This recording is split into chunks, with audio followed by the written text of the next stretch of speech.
Hola, mi nombre es Jasmine Alejandra Galván Cepeda, soy alumna de la carrera de médico cirujano y partero y el día de hoy vengo a hablarles acerca del tema de proctocolectomía con reservorio en J, que es un procedimiento que implica la extirpación del colon y el recto como parte del temario de la unidad de aprendizaje de clínica quirúrgica impartida por el doctor Guillermo Osvaldo Ramos Gallardo. Entre los temas que vamos a abordar se encuentran la anatomía y fisiología del colon, el conocer qué es una proctocolectomía, indicaciones para poder realizar este procedimiento, también como contraindicaciones, y la técnica, así como observar un video acerca de este. Comenzando con la anatomía, tenemos que el intestino grueso se va a extender desde la válvula ileocecal hasta el ano. Se va a dividir en el colon, el recto y el canal anal. La pared del colon y el recto van a comprender 4 capas distintas. Estas son la mucosa, la submucosa, la muscular propia, que está compuesta por un músculo circular interno y un músculo longitudinal externo, y por último, la capa serosa. En el recto distal, la capa interna del músculo liso se va a unir para formar lo que es el esfínter anal interno. El colon intraperitoneal y un tercio proximal del recto van a estar cubiertos por la serosa, pero el recto medio e inferior van a carecer de esta serosa. El colon va a comenzar en la unión del ilion terminal y el ciego y se va a extender hacia el recto. Como podemos observar en la imagen y como tal vez ya algunos sepan, existe lo que es el colon ascendente, el colon transverso y el colon descendente. El colon ascendente por lo general se fija al retroperitoneo. La flexura hepática va a marcar la transición hacia el colon transverso. El colon transverso va a ser relativamente móvil, pero va a estar fijado por el ligamento gastrocólico y el mesenterio colónico. Y la flexura esplénica va a marcar la transición del colon transverso al colon descendente. Y este colon descendente va a estar relativamente fijo a lo que es el retroperitoneo. Acerca de la vascularidad, tenemos que, se menciona que su irrigación es muy variable. La arteria mesentérica superior se va a ramificar hacia lo que es la arteria ileocólica y esta se menciona que va a estar ausente hasta en el 20% de las personas y esta lo que va a hacer es suministrar el flujo sanguíneo del ilion terminal y el colon ascendente proximal. También en la arteria cólica derecha que va a irrigar lo que es el colon ascendente y la arteria cólica media que va a irrigar el colon transverso. También tenemos a la arteria mesentérica inferior y esta se va a ramificar en la arteria cólica izquierda que va a irrigar el colon descendente, en ramas sigmoideas que irrigan el colon sigmoide y la arteria rectal superior que está encargada de irrigar lo que es el recto proximal.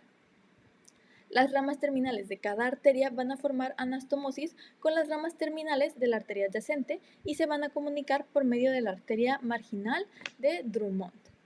Y acerca del drenaje venoso, se menciona que a excepción de la vena mesentérica inferior, que ésta asciende en el plano retroperitoneal sobre lo que es el músculo psoas y continúa por detrás del páncreas para unirse a la vena esplénica, las demás venas del colon van a ser paralelas a sus arterias correspondientes y van a tener la misma terminología. En cuanto al drenaje linfático, tenemos que este se va a originar de una red de vasos linfáticos en la mucosa muscular. Tanto los vasos como los nódulos linfáticos van a seguir a las arterias regionales. Los nódulos se van a clasificar en epicólicos, que estos se encuentran en la pared intestinal. También están los paracólicos, que estos se van a encontrar a lo largo del margen interno del intestino adyacente a la arcada arterial. Están los intermedios, que estos van a estar alrededor de los vasos mesentéricos. Y por último, los principales, que estos van a estar en el sitio de origen de las arterias mesentérica superior e inferior. En cuanto a la inervación del colon, tenemos que va a ser inervado por nervios tanto simpáticos como parasimpáticos. Los simpáticos van a surgir de T6 a T12 y de L1 a L3, mientras que la inervación parasimpática va a estar dividida dependiendo de la localización. La inervación parasimpática en el colon derecho y transverso va a provenir de lo que es el nervio vago. Y los del colon izquierdo van a surgir de los nervios sacros S2 a S4 para formar así los nervios erectores. Bueno, hablando de la fisiología, tenemos que va a participar principalmente en lo que es el intercambio de líquidos y electrolitos, en la motilidad, defecación y también en la continencia. En cuanto al intercambio de líquidos y electrolitos, el colon va a ser un sitio clave para la absorción de agua y para el intercambio de electrolitos. En condiciones normales, aproximadamente un 90% del agua que va a llegar al colon se va a absorber y esto puede equivaler desde 1000 a 2000 mililitros diarios o hasta 5000 mililitros al día. El sodio, por ejemplo, como un electrolito, va a ser absorbido por medio de la bomba de sodio-potasio ATPasa y el agua pues va a seguir al sodio por un gradiente osmótico, por lo que se va a absorber de manera pasiva. El potasio se va a secretar en el lumen del colon y luego se va a reabsorber de manera pasiva. El cloruro, por otro lado, se va a absorber mediante el intercambio de cloro y bicarbonato. Y otra cosa que se menciona es que en el colon se produce lo que es el amoníaco por medio de la descomposición de proteínas y urea por las bacterias. También tenemos que otro aspecto importante van a ser los ácidos grasos de cadena corta, como por ejemplo el acetato, butirato y propionato, que estos van a ser producidos por fermentación de carbohidratos en la dieta. Estos ácidos grasos van a proporcionar energías a las células que favorezcan procesos como por ejemplo el transporte de sodio. Hablando acerca de la motilidad, defecación y continencia, tenemos que el intestino grueso no va a mostrar la motilidad cíclica que muestra el intestino delgado, más bien va a tener contracciones de baja amplitud que van a mover el contenido de forma bidireccional y contracciones de gran amplitud que van a crear movimientos en masa. La defecación va a involucrar el movimiento de masa en el colon, el aumento de la presión intraabdominal y la relajación del suelo pélvico. La continencia, por otro lado, va a depender de la adaptabilidad de la pared rectal y del control del esfínter anal. Estructuras como el músculo puborectal y los esfínteres interno y externo van a ayudar con esta continencia. Ahora vamos a enfocarnos en lo que es la proctocolectomía. Y bueno, una proctocolectomía, como ya había mencionado anteriormente, es un procedimiento quirúrgico que va a implicar la extirpación del colon y del recto. Este tipo de cirugía se va a realizar comúnmente cuando los síntomas de ciertas patologías sean refractarios al tratamiento médico o también cuando haya una presencia ya sea de displasia o cáncer. Existen diferentes tipos de proctocolectomía. Entre esos está la proctocolectomía total con anastomosis ileoanal, que esta va a permitir al paciente evitar una ileostomía permanente al crear un reservorio interno con lo que es el ilion. La proctocolectomía también puede realizarse con una ileostomía terminal, pero esta es menos común como un procedimiento profiláctico, esto principalmente porque se tiene preferencia por opciones que eviten lo que es un estoma permanente. La elección del tipo de cirugía, a final de cuentas, va a depender de varios factores. Entre estos factores se va a incluir la condición clínica del paciente y, por supuesto, también las preferencias personales que tenga. Esta proctocolectomía se divide, o más bien podemos clasificarlas como una proctocolectomía total o proctocolectomías restaurativas.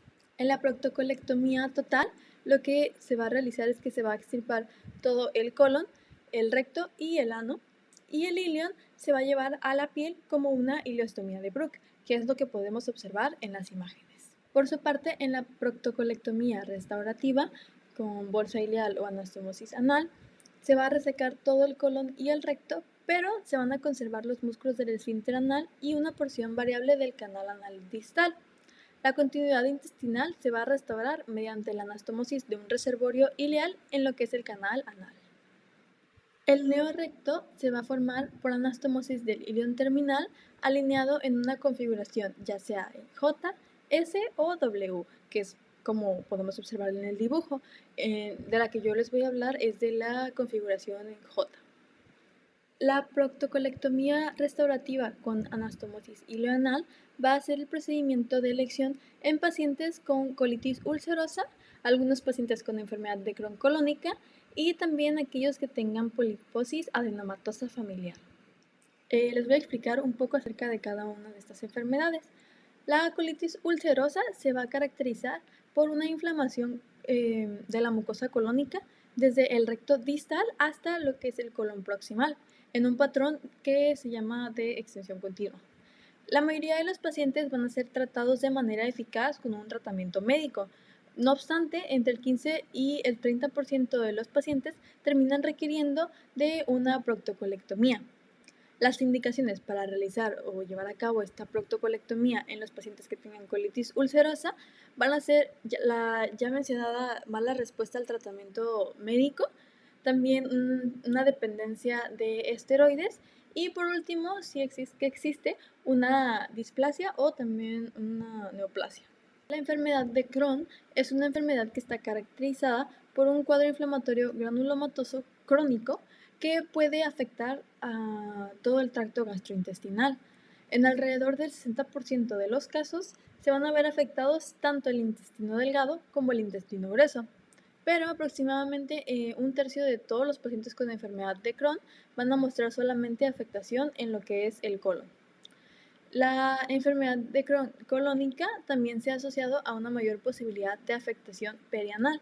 Es por eso que es importante tener en cuenta la presencia de enfermedad de Crohn rectal o perianal a la hora de decidir el tipo de cirugía, pues esta puede aumentar el riesgo de recurrencia de la enfermedad y también las posibilidades de pérdida de la bolsa. Entonces, en las indicaciones se menciona que debe ser en pacientes con enfermedad de Crohn limitada a lo que es el intestino grueso y que no tengan una enfermedad perianal o ileal. La poliposis adenomatosa familiar, por su parte, está caracterizada por la presencia de múltiples pólipos en el tracto gastrointestinal, principalmente en lo que es el colon y el recto. Esta condición va a ser heredada de manera autosómica dominante y se debe a una mutación en el gen APC. Va a estar indicada en pacientes que tengan enfermedad extensa en el recto y se menciona que la proctocolectomía con anastomosis ileoanal va a estar indicada en estos pacientes porque proporciona una buena calidad de vida. Existen varias contraindicaciones que deben ser consideradas antes de optar por esta cirugía. Entre estas se encuentran una edad avanzada del paciente, un fallo del reservorio previo, condiciones médicas que aumentan significativamente el riesgo quirúrgico, situaciones donde el beneficio potencial de la cirugía no supera los riesgos, entre otras.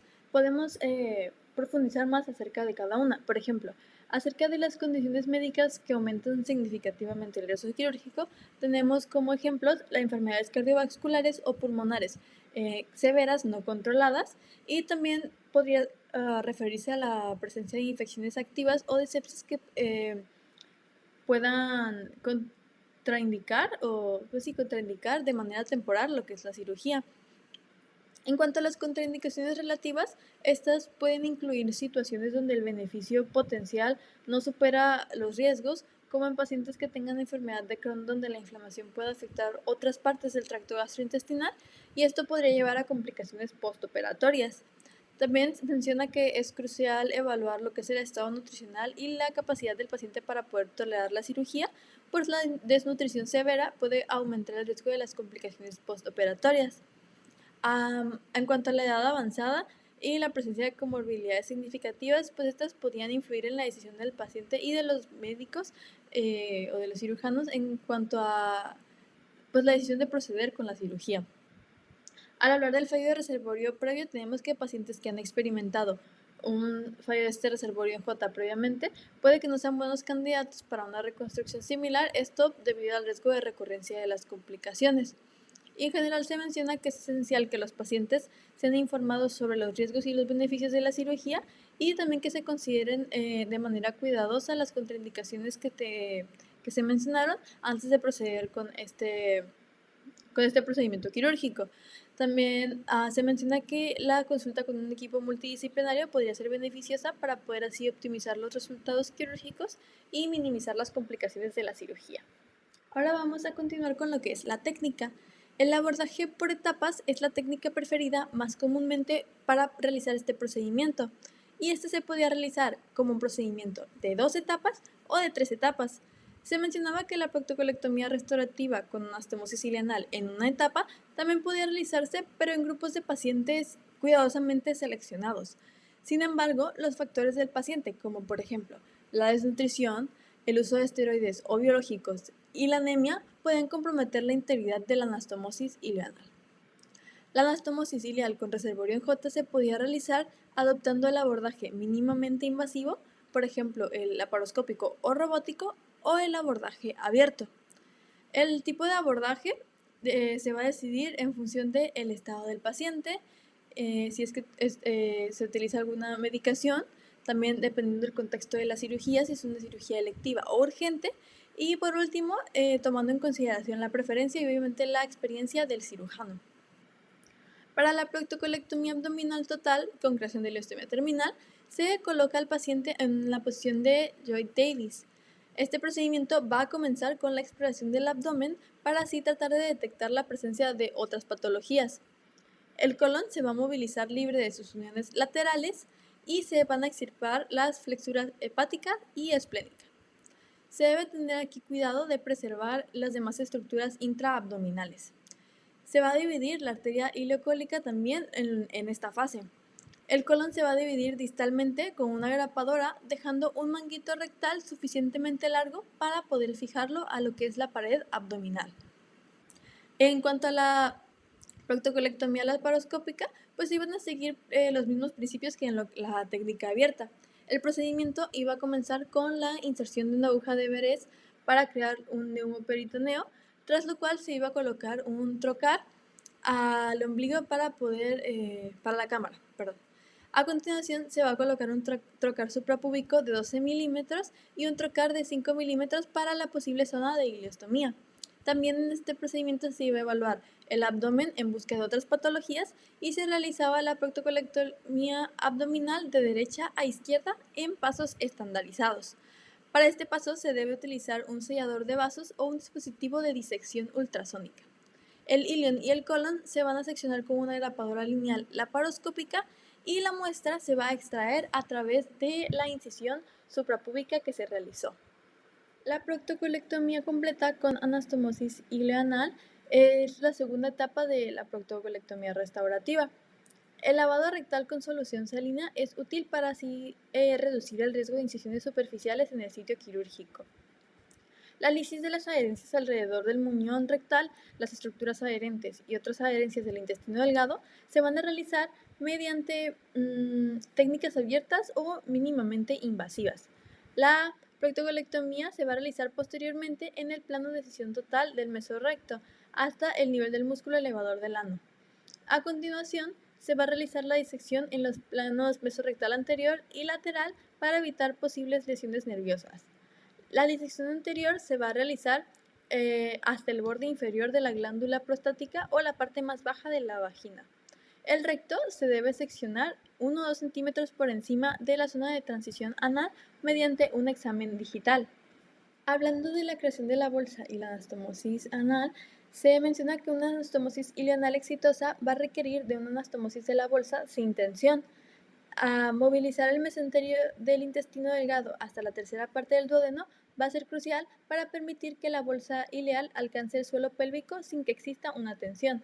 La arteria ileocólica debe categorizarse en el origen de la adcolectomía de la arteria mesentérica superior. En caso de que la tensión siga existiendo, se pueden extirpar el tejido peritoneal lateral a la arteria mesentérica superior, seguido de una incisión del mesenterio a lo largo de la arteria mesentérica superior. En cuanto a la bolsa J, tenemos que los tipos de bolsa de anastomosis ileoanal más comunes son la bolsa en J o en S. La bolsa en J, el ilion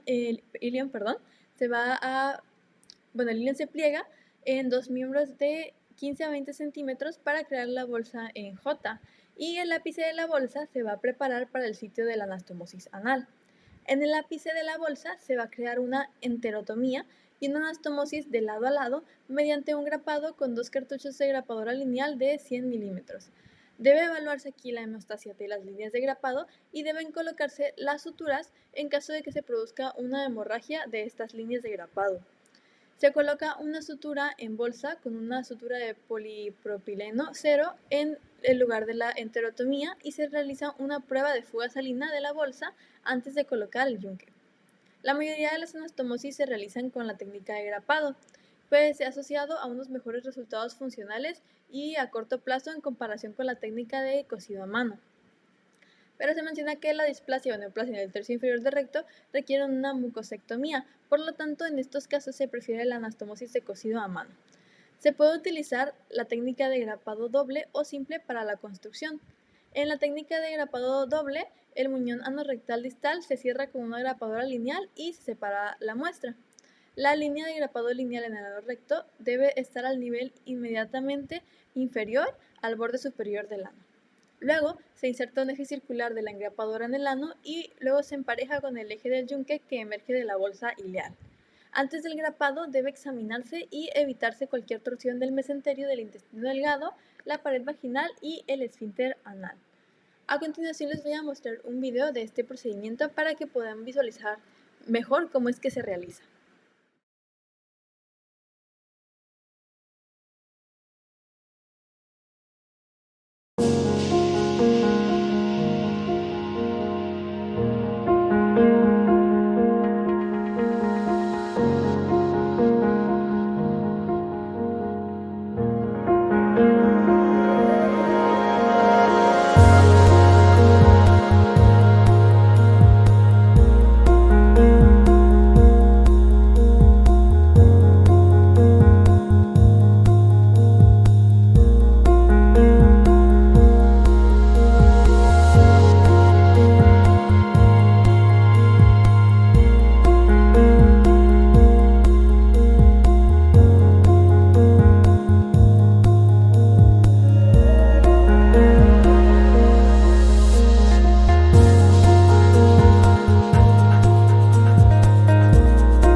Y eso sería todo de mi parte. Muchas gracias por su atención.